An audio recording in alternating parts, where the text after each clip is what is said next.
Welcome to the Traditionally Lynch Show. Hello everybody, my name is Richard Lynch and welcome to Traditionally Lynch here on the radio on Saturday morning. We are glad to have us our dear friend, Nashville's very own, Mr. Johnny Counterfit. Johnny, how are you, sir? I'm doing great. It's good to see you. Good to see you. A lot of folks in the Cincinnati area and the area around here is wondering, Johnny Counterfit, I know that name. Wasn't you at some farm here just a few years ago? I was. We had a heck of a nice show out there. Good food to eat, and you were there as well. In fact, it was your show, and I horned in on it, got a chance to do some of my stuff, and it was a fundraiser. You're doing, remind me about the fundraiser. You do this every year, don't you, that you raise money?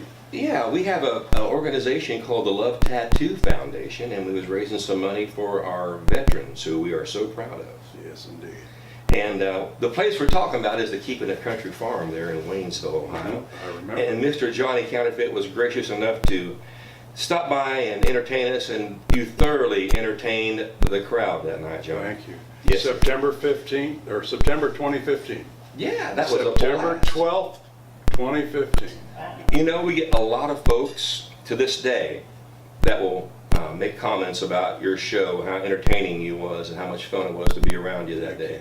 Thank you. Yes, sir. Well, I've always enjoyed doing the different voice impressions of country music, superstar singers, and I had the comedy in there, and a little bit of political humor, nonpartisan, and just mix it up and have a good time doing it. It's always family friendly, and so it worked out real well. And your band, I got to work with your band members. Man, are they fabulous! Oh my gosh, they were great. Well, they'll be glad to hear that. I'm sure they're listening right now thinking, man, he sure is bragging on us. That's great. Well, it's well deserved. They're terrific. You know, a lot of folks are learning for the first time about Johnny Counterfit.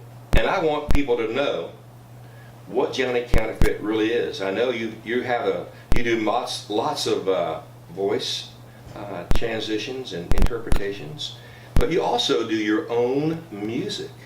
You have a brand new project that we are extremely proud that you have brought to our attention with this brand new music that you're recording of your own. Tell me a little bit about it. What I've done was added an extra dimension to my show.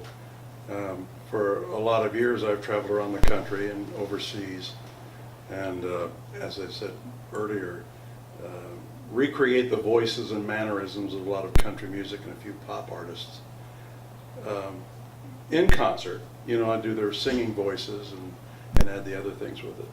But I've always written song parodies, depending on what the news of the day was, and I always included that in my shows. And now, as you said, I've got a new album out, 15 songs that I wrote and recorded in my own voice, which are now on the streaming services. The Spotify and iTunes and Amazon and all of them are starting to add those as well. So all of my material gets out there. If you like the comedy, if you like the voice impressions of the singers, it's there. If you like good, solid country music that I've written, it's there.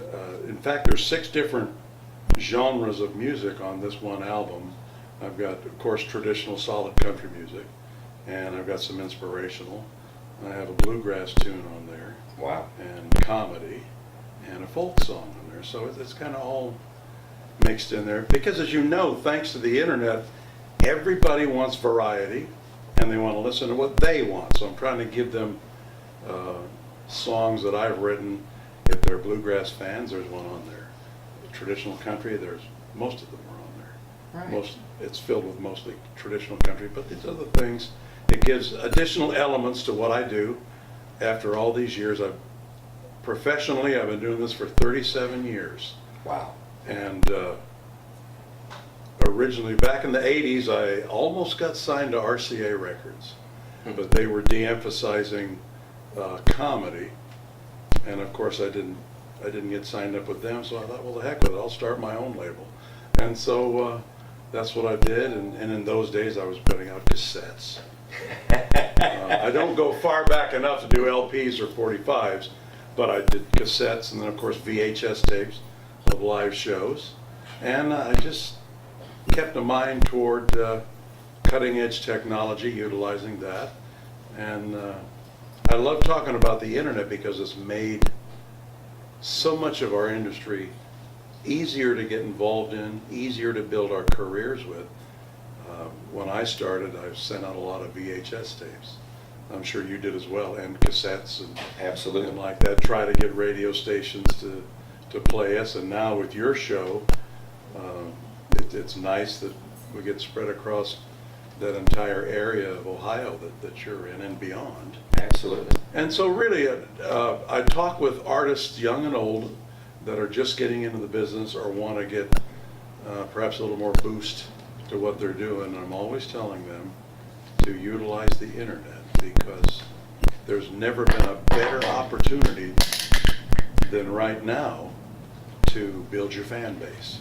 We're talking with Johnny Counterfit, an incredible entertainer from Nashville, Tennessee. Johnny, I'm reading your credits on your new album, and I have to ask, the first song, A Couple of Girls Ago, what in the heck is that? Well, the hook on the song is, I got over you a couple of girls ago. Wow, I love that. If that ain't country music, I don't know what is. Man, it really is traditional solid country. You know, a lot of folks are listening and they want to be entertained. And you touched on something that means a lot to most entertainers. You know, it seems like a lot of things are not as affluent as far as availability with radio stations and whatnot over the years. But the internet has created so much opportunity for all of us independent artists. And I say that independent artists because, you know, we all need a chance to get our music heard. And you touched on the internet, how much it's done for you. I think the music industry as a whole has done immensely better because the internet has let the independent artists flourish and shine and create such an opportunity within their own music. It's been amazing.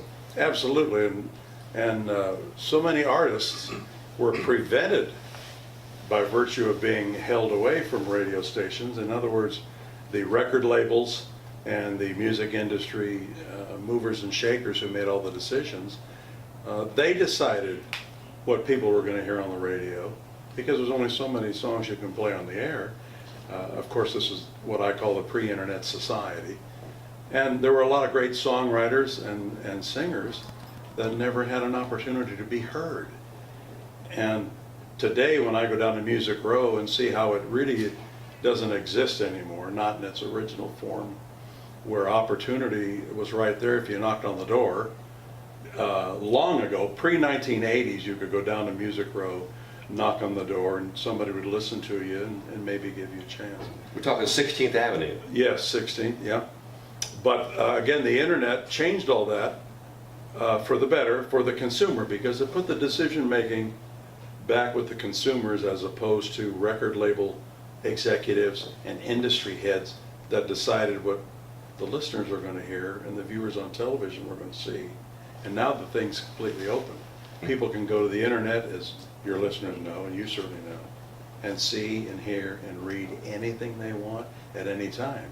So this is what I mean by the opportunity is fantastic for all artists, not just independent artists, to build their fan base beyond what it already is, or start a fan base. Just give them what they want, which is what, you know, the arts is all about to begin with. It just got choked off for a while because, as I said, a handful of people made all the decisions. Well, that business model's dead now, and you know, there's still the major labels, and they still have the lion's share of money to push an artist, to help them along, get them publicity, yes, but the pie has gotten cut up so that some of us can have a piece of the pie. That's The awesome. opportunity. I love that. I love to hear that. I know a lot of young folks that's wanting to get interested in the music business would like to hear that direction too, because you know it's easily to get, you know, disappointed or discouraged because you hear a lot of no's. Yeah. Well, you know, with the internet and the fact that we've got folks that are pursuing their dreams now, they can find their audience, because there's an audience for basically everybody. True. And luckily enough for me, you know, I've been playing traditional country music from a very, very young age. You know, I was lucky enough to be born in a country music household where my dad was singing and performing and playing his music all over the place. And at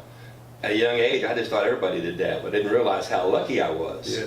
So no, you know, there's a lot of folks these days that they think, you know, country music is not really the country music of what we're used to of the days gone by.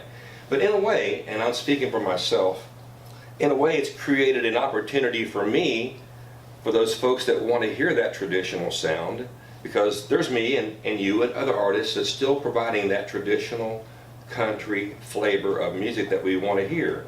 So yeah, mainstream has done their thing and has gone a different direction, but you and me, and we can name a few other artists out there that's recording new country music, we can still hold our head up high and give those folks something new to listen to. Exactly, something new to buy. Yes. Was it last year or recently, within the last 2 years, I enjoyed a recording that you made with Carrie Wallace. Yeah.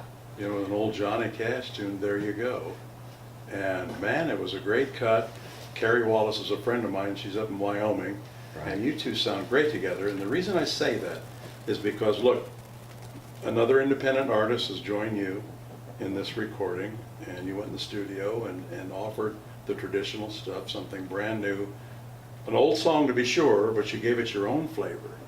And you and Carrie Wallace put it together, and it's just fabulous. So that's my point about the opportunities. You could never have done that before the internet. Absolutely. So, Do you see country music, traditional country music, as ever a forefront again? I mean, the mainstream. What do you think about that? well, I think that we have an even shot at it now, because they can listen to us anytime they want to, just like they can listen to what country music has become with the major labels. So this is my point. It's even the playing field. You know, the top-notch, what they consider top-notch for now, artists, you know, even if they last a week, they're heard on the internet the same time we are. Yeah. But you and I are on the internet, the same internet that they're on. So Absolutely. in that, you know, it's evening the playing field. And you talk about the new artists, young and old artists that want to get into this. You have the same opportunities, you just have to pursue it. If they don't know the technology, to find somebody who will help them do that. Yeah. Because it's right there just waiting for them to present to the world, present to the people. Hey, this is me, this is what I'm doing. If you like it, you know, become my fan, become my customer, so to speak. Right. And let's go. And that opportunity is equal all the way around, and I love that aspect of it. That's so cool. You know, there at the show at our barn there in Waynesville, you done some impersonations of some artists that absolutely blew me away. Not only just country music artists, but you did some impersonations of, if I'm remembering correctly, John Wayne and other artists out there that you know, when you do a live show, not everybody gets that. And that's what makes you so unique, in the fact that you can entertain with your music and still show appreciation and admiration for those folks that made influences on you. That's true. This is what I've done my entire career. And again, still talking about the internet, because all of those things are still available to see and hear, like the old movies, the older stars, the older comedians. More people are becoming aware of them, and it's a brand new thing. And oh yeah, I saw that on the internet. I think I had one thing I like to do. I had Johnny Cash sing a song with Dean Martin, you know, and Dean did one of my songs years ago called I Walked the Line, you know. Oh, I keep a close watch on this heart of mine. So where can you go to listen to Johnny Cash and Dean Martin sing I Walk the Line? So I try to come up with those obscure things as well, just to make it entertaining, just to make it different. We're talking with Johnny Counterfit, an incredible artist.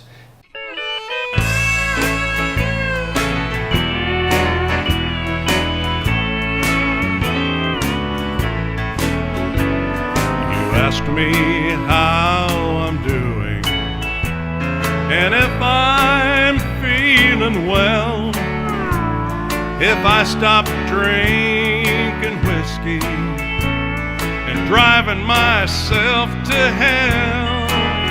Well, I'm dating a website woman And I just want you to know that I got over you a couple of girls ago.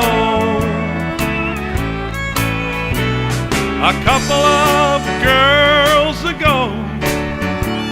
A short case and a fifth helps get me through the nighttime, the teardrops and bad trips. I don't even think about you. I'll forget for an hour or so that I got over you a couple of girls ago.